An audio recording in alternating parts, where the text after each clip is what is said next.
ನಾವು ಭೇಟಿ ಮಾಡಿದ್ದು ಡಿಸೆಂಬರ್ 20ನೇ ತಾರೀಕು 2023.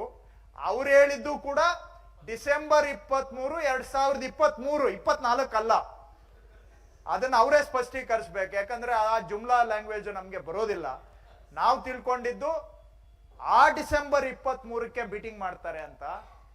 ಇವತ್ತು ನಾನು ನಿಮ್ಮ ಸಮ್ಮುಖದಲ್ಲಿ ಚಾಲೆಂಜ್ ಮಾಡ್ತಾ ಇದ್ದೇನೆ ಗೃಹ ಸಚಿವರಿಗೆ ಮತ್ತೊಮ್ಮೆ, ಡಿಸೆಂಬರ್ 23ನೇ ತಾರೀಕು ನೀವು ಮೀಟಿಂಗ್ ಮಾಡ್ತೀನಿ HLC ಇದು ಅಂತ ಹೇಳಿದ್ರ ಇಲ್ವಾ? ಸತ್ಯ ಹೇಳಿ ಕರ್ನಾಟಕದ ಜನಗಳಿಗೆ. ನಾನು CM ಅಷ್ಟೇ ಅಲ್ಲ, ನಮ್ಮ ರಾಜ್ಯದ MP ಗಳು GC ಚಂದ್ರಶೇಖರ್, ಹನುಮಂತಯ್ಯನವರು ಅವತ್ತು MP ಗಳಿದ್ರು, ಸಾಕ್ಷಿ ಇದ್ದಾರೆ. ಅವ್ರನ್ನ ಬೇಕಾದ್ರೆ ನೀವು ಯಾರು ಬೇಕಾದ್ರೂ ಮೀಡಿಯಾದವರು ಕೇಳ್ಬೋದು. ಏನ್ ಸ್ವಾಮಿ ತಾವು ಅವತ್ತು ಆ ಮೀಟಿಂಗ್ ಅಲ್ಲಿ ನಿಮ್ದು ಫೋಟೋ ಹಾಕ್ಬಿಟ್ಟವ್ರೆ, ಏನೋ ಇವರು ರೆವಿನ್ಯೂ ಮಿನಿಸ್ಟ್ರು ಫೋಟೋನ ಎಡಿಟ್ ಮಾಡಿಬಿಟ್ಟು ನಿಮ್ದು ಸೇರಿಸ್ಬಿಟ್ಟಂಗವ್ರೆ, ನೀವು ಇದ್ರ ಆ ಮೀಟಿಂಗ್ ಅಲ್ಲಿ? ಅಮಿತ್ ಶಾ ಅವ್ರು ಏನಾದ್ರು HLC ಮೀಟಿಂಗ್ ಮಾಡೋದಕ್ಕೆ ಟೈಮ್ ಕೊಟ್ರ ಅಂತ ಕೇಳಿ ಬೇಕಾದ್ರೆ. ಡಿಸೆಂಬರ್ 23ನೇ ತಾರೀಕು ಮೀಟಿಂಗ್ ಮಾಡ್ತೀನಿ ಅಂತ ಹೇಳಿ ಏಪ್ರಿಲ್ 1ನೇ ತಾರೀಕು ಇಲ್ಲಿ ಬಂದ್ಬಿಟ್ಟು ರಿಪೋರ್ಟ್ ಕೊಟ್ಟಿದ್ದೆ 3 ತಿಂಗಳು ಲೇಟು ಅಂತ ಸುಳ್ಳು ಹೇಳ್ತಾರೆ ಅಂದ್ರೆ ಇವ್ರಿಗೆ ಹೊಟ್ಟೆಯಲ್ಲಿ ಒಳ್ಳೇದು ಬಗಿಬೇಕು ಅಂತ ಇದೆಯಾ ಕರ್ನಾಟಕಕ್ಕೆ, ಅಥವಾ ಅನ್ಯಾಯ ಮಾಡ್ಬೇಕು ಅಂತಿದ್ಯಾ? ನಾನು ಹಿಂದೆನೂ ಹೇಳಿದ್ದೇನೆ, ಇವತ್ತು ಹೇಳ್ತೇನೆ, ಸರ್ಕಾರದಲ್ಲಿರೋರ್ಗೆ ತಾಯಿ ಹೃದಯ ಇರಬೇಕು. ನಮ್ಗೆ ಗೊತ್ತಿದ್ದು ಗೊತ್ತಿಲ್ಲದೆ ನಮ್ಮಿಂದ ತಪ್ಪಾಗುತ್ತೆ, ಆದ್ರೆ ಅದನ್ನ ಸರಿ ಮಾಡ್ಕೋಬೇಕು ವಾಸ್ತವಾಂಶ ಗೊತ್ತಾದಾಗ. ನಮ್ಗೆ ಹೇಳಿದ್ರಿ ಡಿಸೆಂಬರ್ 23ಕ್ಕೆ ಮೀಟಿಂಗ್ ಮಾಡ್ತೀನಿ ಅಂತೇಳಿ, ಅದಾಗಿ 3 ತಿಂಗಳಾದ್ಮೇಲೆ ಬಂದು 4 ತಿಂಗಳಾದ್ಮೇಲೆ ಬಂದು ಇಲ್ಲಿ ಹೇಳ್ತೀರಿ ರಿಪೋರ್ಟ್ ಕೊಟ್ಟಿದ್ದೆ 3 ತಿಂಗಳು ಲೇಟು ಅಂತೇಳಿ. ನಿಮಗೇನಾದ್ರೂ ಕರ್ನಾಟಕದ ತೆರಿಗೆ ಪಾವತಿಸ್ತಕ್ಕಂತ ಜನಗಳ ಬಗ್ಗೆ, ಕರ್ನಾಟಕದ ರೈತರ ಬಗ್ಗೆ ಒಂದು ಸಾಸಿವೆ ಕಾಳಿನಷ್ಟು ಏನಾದ್ರೂ ಕಾಳಜಿ ಇದ್ದಿದ್ರೆ ಇಷ್ಟು ಸುಳ್ಳನ್ನ ಹೇಳಕ್ಕೆ ಸಾಧ್ಯ ಇತ್ತಾ? ಯಾಕೆ ದ್ವೇಷ ಕರ್ನಾಟಕವನ್ನ ಕಂಡ್ರೆ ನಿಮ್ಗೆ? ಇದು ಅನ್ಯಾಯ ಅಷ್ಟಕ್ಕೆ ಸೀಮಿತ ಆಗಿಲ್ಲ, ದ್ವೇಷ ಇಲ್ಲದೆ ಇದ್ರೆ ಇಂಥ ಸುಳ್ಳುಗಳು ಬರೋದಿಲ್ಲ. ಯಾಕೆ ನಮ್ಮ ಮೇಲೆ ದ್ವೇಷ ಸಾಧನೆ ಮಾಡ್ತಾ ಇದ್ದೀರಿ? ಯಾಕೆ ನಮ್ಮ ಮೇಲೆ ಅನ್ಯಾಯದ ಹಠಕ್ಕೆ ಬಿದ್ದಿದ್ದೀರಿ? ನನ್ಗೆ ಅರ್ಥ ಆಗದೆ ಇರುವಂತ ವಿಷಯ.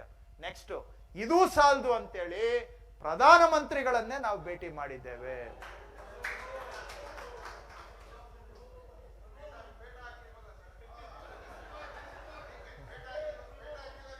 ಇಲ್ಲ, ಹಾಕಿದ್ವಿ, ಅದಕ್ಕೂ ಮೆಮೊರಾಂಡಮ್ ಕೊಡ್ತಾ ಇರೋ ಫೋಟೋ ಹಾಕಿದ್ದೀನಿ, ಅದು ಇದೆ.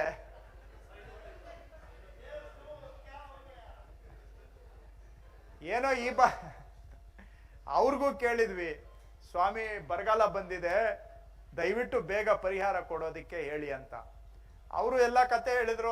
ಗುಜರಾತ್ ಅಲ್ಲಿ ನಾನು ಬಹಳ ಬರಗಾಲಗಳು ನೋಡಿದ್ದೇನೆ, ಅದ್ ಮಾಡಿದ್ದೀನಿ ಇದ್ ಮಾಡಿದ್ದೀನಿ ಅಂತೆಲ್ಲ ಹೇಳಿ ಕೊನೆಗೆ ಮತ್ತೆ ಕೇಳಿದ್ವಿ, ಸ್ವಾಮಿ ಬೇಗ ಮೀಟಿಂಗ್ ಮಾಡಕ್ ಹೇಳಿ ಅಂತ. ನೈ ಮೇ ಇಮಿಡಿಯೇಟ್ಲಿ ಮೇ ತುರಂತ್ ಬೋಲ್ दूंगा, ತುರಂತ್ ಮೀಟಿಂಗ್ ಕರಾ ದೇಂಗೆ, ಆಪ್ಕೋ ಜೋ ಆನಾ ಹೈ ವೋ ದೇ ದೇಂಗೆ ಅಂತ ಹೇಳಿದ್ರು. ಯಾವತ್ತು? ಡಿಸೆಂಬರ್ 19ನೇ ತಾರೀಕು. ಎಲೆಕ್ಷನ್ ಅನೌನ್ಸ್ ಆಗೋದಕ್ಕಿಂತ ಮೂರು ತಿಂಗಳು ಮೊದಲು. ಇವಾಗ ಹೇಳ್ತಾರೆ ಎಲೆಕ್ಷನ್ ಕಮಿಷನ್ಗೆ ರೆಫರ್ ಮಾಡಿದೀವಿ ಅಂತ. ನಾನು ಚಾಲೆಂಜ್ ಮಾಡ್ತೇನೆ, ಎಲೆಕ್ಷನ್ ಕಮಿಷನ್ಗೆ ರೆಫರ್ ಮಾಡಿದೀವಿ ಅಂತ ಹೇಳಿ 1 ವಾರ ಆಯ್ತಲ್ಲ, 1 ವಾರದಲ್ಲಿ ಇಲ್ಲಿವರೆಗೂ ಯಾವತ್ತಾದ್ರೂ ಎಲೆಕ್ಷನ್ ಕಮಿಷನ್ಗೆ ರೆಫರ್ ಮಾಡಿರೋ ಒಂದು ದಾಖಲೆ ತೋರಿಸಿದಾರ? ಸುಮ್ಮನೆ ಬಂದ್ಬಿಟ್ಟು ಕರ್ನಾಟಕದ ಜನಗಳಿಗೆ ಅನ್ಯಾಯ, ಮೋಸ, ಅದರ ಮೇಲೆ ಏನಾದ್ರೂ ಕೇಳಿದ್ರೆ ಬರೀ ಸುಳ್ಳು. ನಾವೇನಾದ್ರೂ ನಮ್ಮ ಹಕ್ಕು ಕೇಳಿದ್ರೆ ನಮ್ಗೆ ಬರೀ ಅವಮಾನದ ಬೈಗುಳಗಳು. ಯಾಕೆ ಈ ತರ ನಮ್ಮ ಮೇಲೆ ದೌರ್ಜನ್ಯ? ನೆಕ್ಸ್ಟ್, ಇದರ ಬಗ್ಗೆ ಇನ್ನೇನು ಹೆಚ್ಚಿಗೆ ಹೇಳಲಿಕ್ಕೆ ಹೋಗೋದಿಲ್ಲ. ಜಿ ಕನ್ನಡ ನ್ಯೂಸ್ ಈಗ ನಿಮ್ಮ ಮನೆಯಲ್ಲೇ ನೋಡಿ. ಎಲ್ಲ ಕೇಬಲ್ಗಳಲ್ಲಿ ಈಗ ಲಭ್ಯ.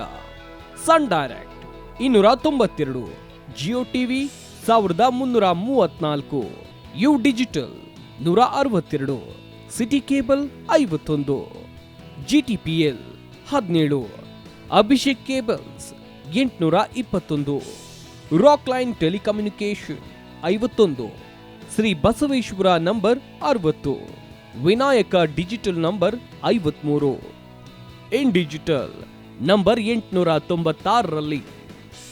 ನಿಮ್ಮಿಸ್ತದ ಜಿ ಕನ್ನಡ ನ್ಯೂಸ್ ನೋಡಿ ಆನಂದಿಸಿ.